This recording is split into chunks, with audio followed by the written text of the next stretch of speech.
또는 그러면 선을 이루기 위하여 악을 행하자 하지 않겠느냐?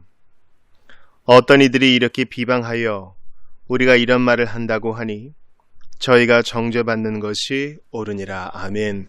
하나님의 말씀입니다. 하나님께 감사합니다. 오늘 금요일 저녁에 하이델베르크 교리문답 63호를 볼 텐데요. 방금 읽은 로마서 3장 8절은 63문에 대한 근거 본문이 되겠습니다. 질문과 답을 보시죠. 이러한 가르침으로 말미암아 사람들이 무관심하고 사악하게 되지 않겠습니까? 아닙니다.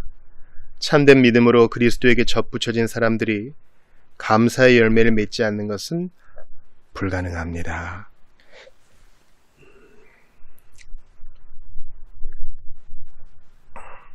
(63문에서) 이러한 가르침으로 말미암아라 그랬는데, 이러한 가르침은 뭐냐면, 여태까지 하이델베르크 교리문답에서 사도신경을 공부했어요. 그러니까 사도신경을 공부해서 우리가 얻는 유익이 뭐냐? 금생에서 하나님 앞에서 그리스도 안에서 의롭다함을 받고 영생을 받는다, 이런 얘기가 나오는데요. 의롭다함을 받는다는 이 교리가 오직 믿음으로만 말미암는다에 대해서 계속 논증을 합니다. 그리고 우리의 선행은 그것이 아무리 대단해 보인다 해도 불완전하고 죄로 오염되어 있기 때문에 우리의 선행은 어떤 공로도 하나님 앞에서 없다. 오직 믿음으로만 의롭다함을 받는다. 라는 가르침입니다. 이러한 가르침 때문에 사람들이 무관심하고 사악하게 되지 않겠는가. 이건 이제 로마 가톨릭의 주장이죠. 트리엔트 공의회에서 개신교를 정죄할 때 썼던 표현이에요. 왜냐면 여러분 생각해 보세요. 방금 로마서 3장 8절 읽었는데 그때나 지금이나 교황주의자들이 있어요. 자 보세요. 바울이 오직 믿음으로 말미암아 얻는 의로움, 구원에 대해서 얘기할 때 또는 그러면 선을 이루기 위하여 악을 행하자 하지 않겠느냐. 이런 삐딱한 사람들이 그때도 있었고 지금도 있다는 겁니다. 무슨 말이에요? 하나님은 죄인이 조금 더 노력해, 조금 더 선을 행해, 그러면 내가 너를 구원해 줄 줄 몰라, 이런 방식이 아니라 아무리 사악한 죄인이라도 오직 믿음으로 구원하신다, 이 말씀을 하시잖아요. 그래? 삐딱한 사람들이 시비를 걸어요. 오직 믿음으로만 된다고? 진짜 할 거 없어요? 정말이에요? 재차 물어요. 죄가 더한 것에 은혜가 더했단 말이지. 그럼 이렇게 생각할 수 있겠네. 은혜를 더 받기 위해서 죄를 더 짓는, 그것도 가능하겠네. 그럼 왜 지금 여기서 절제하고 이렇게 살아? 그러니까 의롭다함을 입는 것과 선행에 대해서 이제 헷갈려 하는 거예요. 어떤 이들이 이렇게 비방하여 우리가 이런 말을 한다고 하니, 그러니까 이신칭의를 오해한 사람들이죠. 저희가 정죄받는 것이 옳으니라. 이렇게 하나님이 주신 은혜의 교리를 비트는 것은 주님께 심판을 받는 일입니다. 그러니까 이것을 제대로 이해하는 일이 심판을 피하는 일이요, 이것을 제대로 이해하는 일이 하나님께 영광 돌리는 길이 되는 것입니다. 근데 여러분, 우리의 이성으로 생각할 때는 그게 사실 맞는 것 같아요. 그렇지 않습니까? 오직 믿음으로만 의롭다함을 받는다. 그럼 우리가 이 땅에서 행하는 것은 아무것도 아니네. 그리고 어떤 사람들은 오직 믿음으로 구원을 받으니 예수님과 함께 십자가에 달렸던 강도처럼 그냥 평생 내가 하고 싶은 대로 살다가 죽기 직전에 믿으면 되겠네. 이 좋은 것을 이렇게 꼬는 사람들이 있다는 거예요. 또 오직 믿음으로만 의롭다함을 얻으니 신자들이 선한 생활에는 관심을 갖지 않고 방탕하게 될 것이다. 이 로마 가톨릭의 주장이에요. 사람들이 무관심하고 사악하게 되지 않겠느냐. 실제로 그런 사람들이 있다. 그런데 요리문답의 답은 아주 명확하죠. 아닙니다. 이신칭의의 교리는 사람들을 무관심하고 사악하게 하지 않는다, 이렇게 얘기해요. 구구절절 변명을 일으키지 않아요. 이게 요리문답 작성자들의 고백이 아니라 로마서의 고백이에요. 그럴 수 없느니라. 선행은 끼어들 수 없다. 선행은 공로가 될 수 없다. 참된 믿음으로, 참된 믿음이에요. 참된 믿음으로 그리스도에게 접붙여진 사람들이 감사의 열매를 맺지 않는 것은 불가능하다. 그러니까 요즘 사회를 보면은요, 미디어가 발전하고 자극적인 기사들이 참 오르내리면서 소위 기독교인들과 교회가 잘못한 것에 대해서 막 대서특필되고 그러잖아요.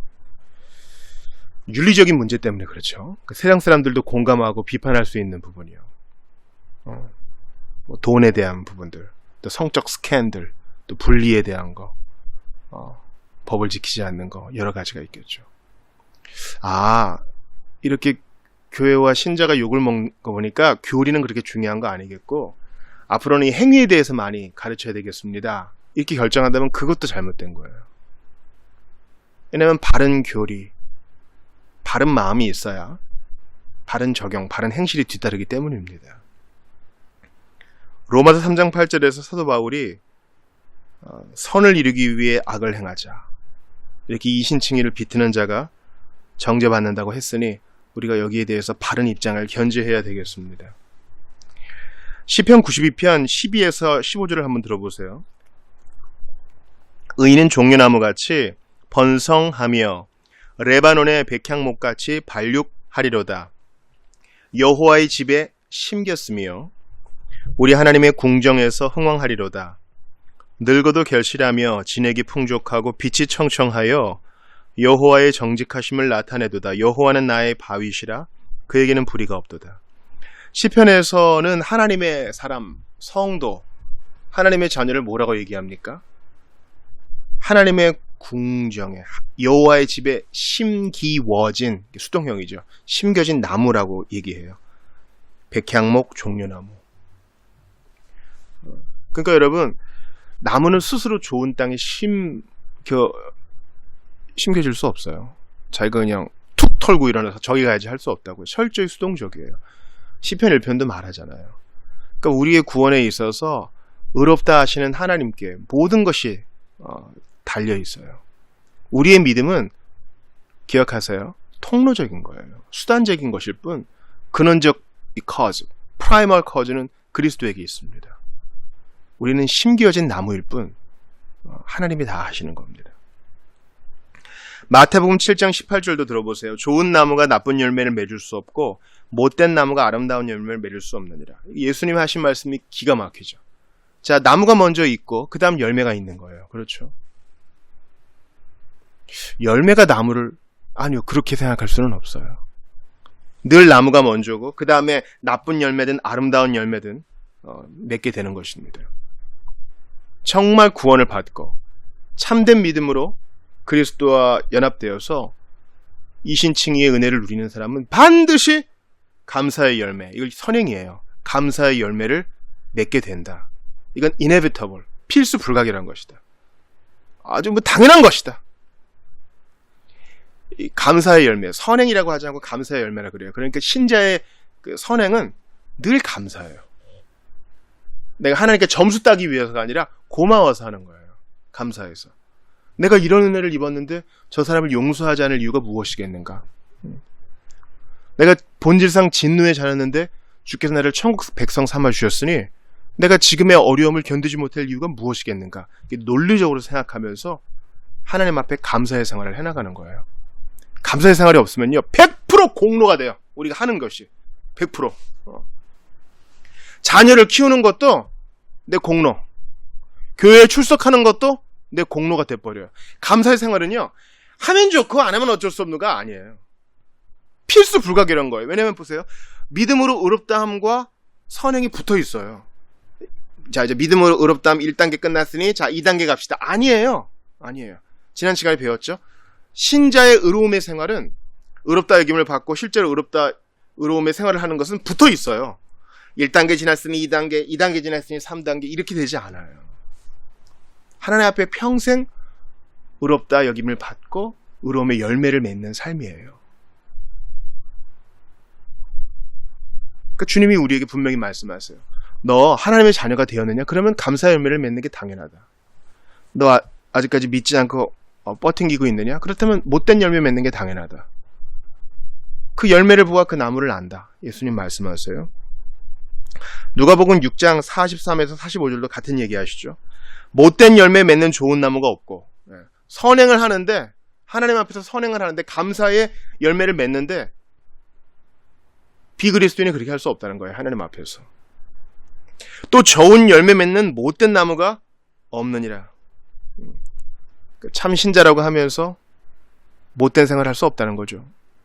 나무는 각각 그 열매로 아나니 가시나무에서 무화과를 또는 찔레에서 포도를 따지 못하느니라. 선한 사람은 마음에 쌓은 선에서 선을 내고 악한 자는 그 쌓은 악에서 악을 내나니 이는 마음에 가득한 것을 입으로 말함이니라. 이건 무슨 동양사상으로 보실 거 아니에요. 선한 사람, 의로운 사람, 하나님의 자녀는 마음에 쌓은 선. 자신의 말씀이 그리스도의 말씀으로 채워져 있고 자신의 마음에 성령께서도 거하시니 좋은 것이 흘러나오죠. 반면에 악한 자는 그 심령이 악으로 차 있고 마귀의 거처가 되었으니 더러운 것이 나올 뿐이라는 것입니다. 그러므로 믿음으로 의롭다함을 받은 사람이 무관심하고 사악하게 될 수 없어요. 물론 일시 그렇게 보이는 때가 있을 수 있겠죠. 그러나 그는 영구적으로 그렇게 되지 않습니다. 이게 우리의 믿음입니다. 여기에서 물러나지 마세요. 만약에 이걸 타협해 보세요. 자, 이신칭의의 교리, 오직 믿음으로만 구원을 받고 하나님의 선물로만 그리스도의 수동적 희생과 능동적 율법 순종으로 우리가 구원을 받는다고 할 때 이거 조금 뭔가 부족하기니 여러분도 뭔가 좀 하셔야 되겠습니다. 일생 동안 고해성사를 하시고 한 번도 성찬을 빼먹지 마십시오. 1년에 한 번은 성경을 읽으십시오. 이 정도 규정을 두면은요 될까요? 아니요. 우리 아까 봤죠. 지난 시간에 봤잖아요. 우리가 선행을 함으로 하나님께 받는 상은 그것도 은혜라 그랬어요. 우리가 한 번도 주의를 어기지 않았다고 해서 우리 마음에 있는 또아리 틀고 있는 악에 대해서까지 하나님이 눈 감으실 이유는 없어요. 최고의 선한 일을 할 때에도 우리는 늘 부족하기 마련입니다. 그러므로 구분을 잘 하셔야 돼요. 선행은 진짜 좋은 거예요. 좋은 일, 얼마나 아름다워요. 기부하고 자기를 희생하고 옳은 일을 위해서 내 건강을 내어놓고 일생을 바치는 것. 선행은 좋은 겁니다. 그러나 선행은 하나님 앞에서의 칭의를 위해서는 요구되지 않아요. 아무 쓸데가 없어요. 불완전하니까. 그러나 우리의 감사와 하나님께 영광 돌리는 자세를 보일 때에는 선행이 필요합니다. 구원받은 자로서 하나님 앞에 감사의 생활을 할 때에는 선행이 필요해요. 선행이 나올 수밖에 없죠. 마태복음 5장 16절에서 너희 빛이 사람 앞에 비치게 하여 그들로 너희 착한 행실을 보고 하늘에 계신 너희 아버지께 영광을 돌리게 하라 그랬잖아요. 착한 행실. 예수님이 선행을 말씀하세요. 예수님은요, 구원 받았느냐? 그러면 빛으로 살아. 감사의 생활을 해. 드러내놓고 감사해. 남 도우며 살아. 그게 성부께 감사하는 길이야. 예수님 말씀하십니다. 우리는 정말 이 순서대로 살고 있는가? 돌아보고 점검하고 주님 나라 갈 때까지 계속 이렇게 해야 할 것입니다. 야고보서 2장 24절로 딴지를 거는 분이 있을지 몰라요.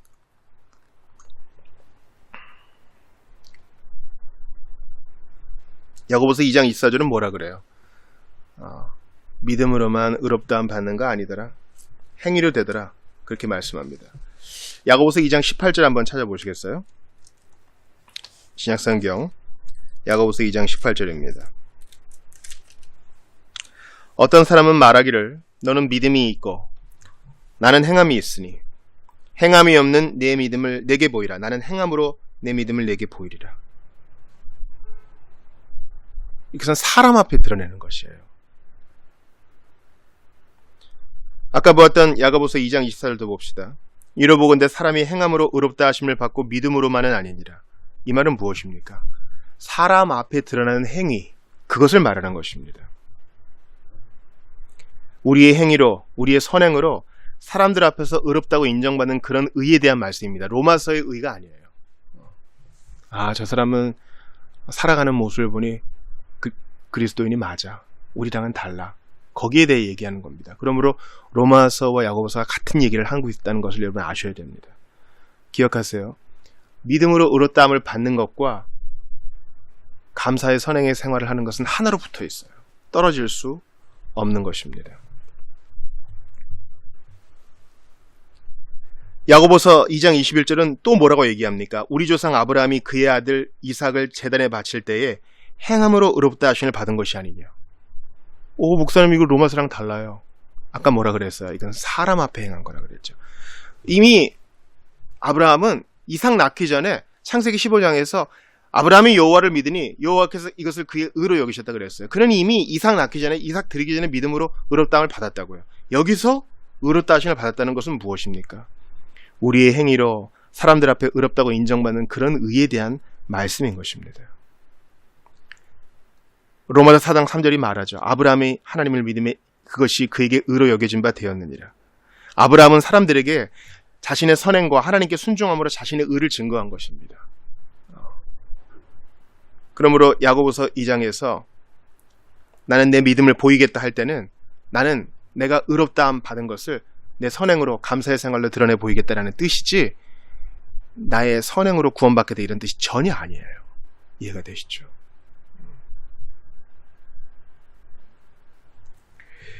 요리문답 작성자들은요, 사람들이 이러한 은혜로만 받는 구원을 값싼 구원으로 받아들이고 마음대로 살지 않겠습니까? 라는 우려에 대해서 전혀 우려를 표하지 않고 아닙니다라고 얘기합니다. 그러면서 조건을 내걸어요. 참된 믿음으로 그리스도에게 접붙여진 사람들이 감사 열매 맺지 않는 것은 불가능합니다. 이것을 연합으로 얘기해요.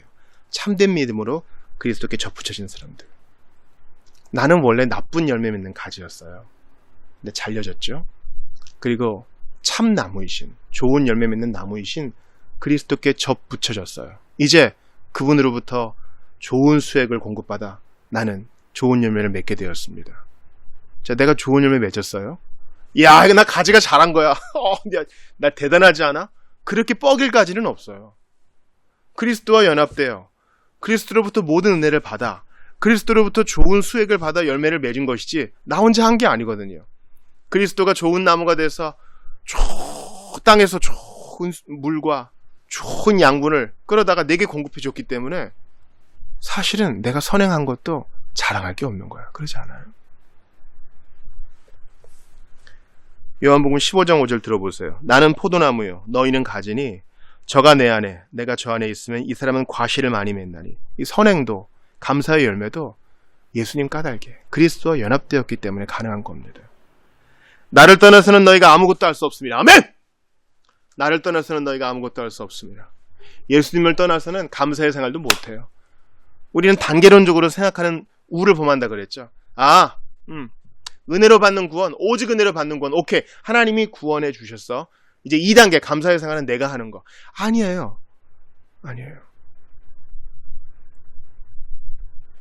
소유리 문답의 구조도 그렇게 보시는 분들이 있어요. 일부는 우리가 믿어야 될 거, 난 믿습니다. 이 믿음을 하나님이 선물로 주셨지. 근데 2부는 뭐예요? 우리에게 요구하시는 거, 이건 제가 하겠습니다. 이렇게 생각하면 안 돼요. 다 하나님이 은혜로 믿음도 주시고 은혜로 구원하시고 그렇게 하신 겁니다. 그리고 감사의 생활을 하는 것도 그분께 접붙여졌기 때문에 감사의 열매를 맺지 않는 게 불가능한 것입니다. 그러니까 우리 중에 누구도 자랑할 사람이 없어요. 누구도 자랑할 사람이 없다고. 누구도 뻐길 사람이 없어요. 그리스도께 접붙여져서 그리스도로 말미암아 열매를 맺는데 내가 뭘 자랑해요? 게다가 접붙여지는 건 내 스스로 할 수 없는 거잖아요. 좋은 나무가 심겨지는 것도 내 스스로 할 수 없는 거잖아요. 다 하나님이 해주시는 건데 우리는 마치 내가 하는 양 막 뻐기는 거예요. 철없는 아이가 자기가 잘난 양 막 뻐깁니다. 근데 사실은 그 뒤에 많은 배경들이 있죠. 부모가 키워줬고 환경을 열어줬고 많은 사람들이 물질적으로 도와줬고 많은 선생님들이 그를 위해 희생했고 많은 동료들의 헌신이 있었습니다. 그것도 모르고 그냥 까부는 거예요. 그러므로 오늘 우리가 요절로 읽었던 로마서 3장 8절에서 선을 이루기 위해 악을 행하자 이신칭의를 비트는 자들은 정죄를 받습니다. 이것을 바르게 깨닫는 것은 옵션이 아니에요. 필수입니다. 여기에 대한 바른 개념을 가지고 있어야 돼요. 목사님 난 뭐 복잡한 거는 모르겠고요. 그냥 예수 믿으면 구원받는다 그것만 알래요. 아니요. 믿음과 선행의 관계에 대해서 분명한 입장을 견지해야 됩니다. 참된 믿음을 가진 자, 그리스도께 접붙여진 자는 감사의 열매를 맺지 않는 것이 불가능하다. 그러면서 자신을 돌아봐야 돼요. 주님, 이제 8월이 지나갑니다. 오늘 2024년 8월의 마지막 금요일인데요. 이 달을 보내면서, 이 여름을 보내면서 나는 어떤 열매를 주께 맺었는지요. 나 진짜 믿는다고 고백도 하고 노래도 하고 신앙 고백도 하는데 감사의 열매 뭐를 맺고 있는지요. 이거를 몇 명 전도했느냐, 성경을 몇 독했느냐 이렇게 특수하게 규정 지을 건 없어요. 감사의 열매예요. 열매 맺는 삶, 성령의 열매. 얼마나 그리스도를 알고자 하는가, 얼마나 그분을 전하고자 하는가, 얼마나 그분과 함께 있고 싶어 하는가, 얼마나 지체들을 사랑하는가, 이걸 한번 돌아보자고요. 이거 체크해 보셔야 돼요. 안 그러고 대충 되겠지. 아니요. 그러면 안 돼요. 그러면 신앙이 대충 자라요.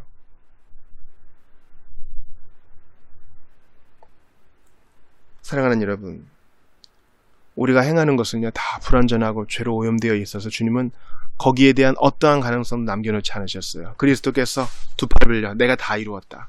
그러니 믿고 내게 오라 말씀하십니다. 사막에서 불뱀에 물려서 뜨거운 고열에 시달리는 자가 노뱀을 바라보고 동시에 약초도 갈아 마시라. 그렇게 하지 않으세요. 열이 펄펄 끓어서 이제 숨이 멎어가는 사람들은 그거 할 수 없어요. 그냥 믿음으로 바라보면 돼요. 그리고 나서 하나님께 감사하는 생활 하지 않을 수 있겠어요? 죽는 나를 살려주었는데. 우리가 그런 마음으로 돌아봅시다. 이제는 나 사는 것 아니요 내 안에 그리스도께서 사시는 것이라. 주님이 원하시는 바, 하나님이 기뻐하시는 바 그 삶을 선택하여 살아가고 나를 꺾고 나는 매일 죽나라 고백하며 주님 내게 지어주신 그 십자가 지고 앞으로 나아가는 우리 모두가 되실 수 있기를 주의 이름으로 축원합니다. 한 거 없지만 우리가 감사의 생활하는 거 다 상급으로 갚아주시는 좋으신 주님 바라보는 여러분 되시기를 주의 이름으로 축원합니다.